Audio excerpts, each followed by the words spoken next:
Всем привет, ребята, с вами Семен Ковальцов, и сегодня мы будем снимать фонтан. Конечно, это будет недолго. Это реально.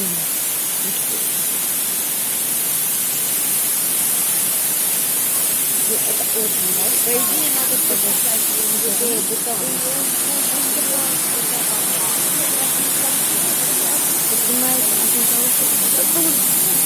Это самый высокий водопад в Крыму.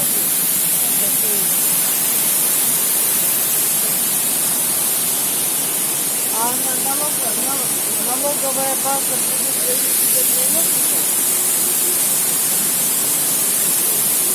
Это очень... Там удочка. Это что за удочка? Для чего-то всем пока. Это был водопад. Сегодня мы начали парк аттракционов. Всем пока.